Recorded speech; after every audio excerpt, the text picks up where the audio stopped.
Welcome to Bonds News, your global window into current affairs. Priyanka Gandhi criticized the Prime Minister's comment about Mangal Sutra by stating that it symbolized the sacrifices made by women in our country. Congress ने अपने manifesto में जो कहा है वो चिंताजनक है, गंभीर है और ये माओवाद की सोच को धरती पर उतारने की उनकी कोशिश है। उन्होंने कहा है कि अगर कांग्रेस की सरकार बनेगी तो हर एक की प्रॉपर्टी का सर्वे किया जाएगा। हमारी बहनों के पास सोना कितना है उसकी जांच की जाएगी, उसका हिसाब लगाया जाएगा। हमारे आदिवासी परिवारों में चांदी होती है, सिल्वर कितना है उसका हिसाब लगाया जाएगा। सरकारी मुलाजिमों के पास कितना जगह है, क्या है, पैसे कहाँ है, नौकरी कहाँ है, उसकी जांच की जाएगी। इतना ही नहीं, आगे क्या कहा है, ये जो गोल्ड है बहनों का और जो संपत्ति है ये सबको समान रूप से वितरित कर दी जाएगी। क्या ये आपको मंजूर है? क्या आपकी संपत्ति सरकार को हटने का अधिकार है? क्या आपकी संपत्ति को, आपने मेहनत करके कमाई हुई संपत्ति को सरकार को ऐंठने का अधिकार है? क्या उस संपत्ति को मेरी माताओं बहनों की जिंदगी में सोना वो सिर्फ शो करने के लिए नहीं होता है, उसके स्वाभिमान से जुड़ा हुआ है। उसका मंगलसूत्र वो एक सोने का कीमत का मुद्दा नहीं है, उसके जीवन के सपनों से जुड़ा हुआ है।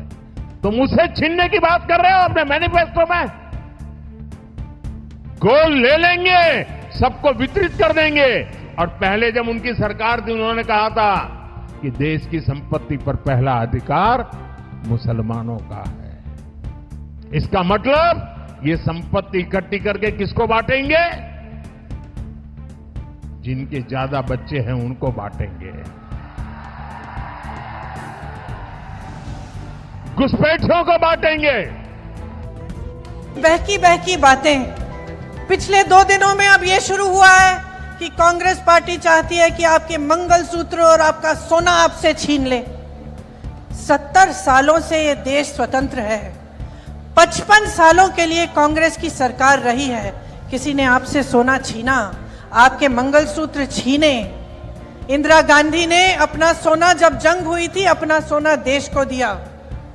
मेरी मां का मंगलसूत्र इस देश को कुर्बान हुआ है। और अगर मोदी जी मंगलसूत्र का महत्व समझते तो वो ऐसी अनैतिक बातें नहीं करते। ये बात ये लोग नहीं समझते। और इसका प्रमाण ये है कि जब नोटबंदी हुई और महिलाओं की बचत इन्होंने ली, इन्होंने कहा कि बैंकों में पहुंचाओ, तब मोदी जी कहाँ थे? जब देश में उन्होंने कहा कि कल से लॉकडाउन हो जाएगा और सारे मजदूर पूरे देश भर से, बेंगलोर से भी, यूपी, बिहार, अलग अलग जगहों में पैदल निकले क्योंकि इन्होंने ट्रेनें बंद कर दी, बस बंद कर दी। तब जब खाना नहीं मिल रहा था शहरों में, जब कोई चारा नहीं था, तो महिलाओं ने अपने गहने, अपनी बचत गिरवी रखी। तब मोदी जी कहाँ थे? किसान आंदोलन हुआ, 600 किसान शहीद हुए। उनकी विधवाओं के मंगलसूत्र के बारे में सोचा मोदी जी ने? मणिपुर में एक जवान की बीवी को का वस्त्र हरण करके पूरे देश के सामने चलाया। मोदी जी चुप थे, कुछ नहीं बोले। उसके मंगलसूत्र के बारे में नहीं सोचा उन्होंने, पलक नहीं झपकाई उन्होंने। और आज चुनाव के लिए, वोटों के लिए महिलाओं को ऐसी बातें कर रहे हैं, डरा रहे हैं ताकि डर के वो वोट दें। शर्म आनी। Thank you for choosing BGN channel. Stay tuned, like and subscribe.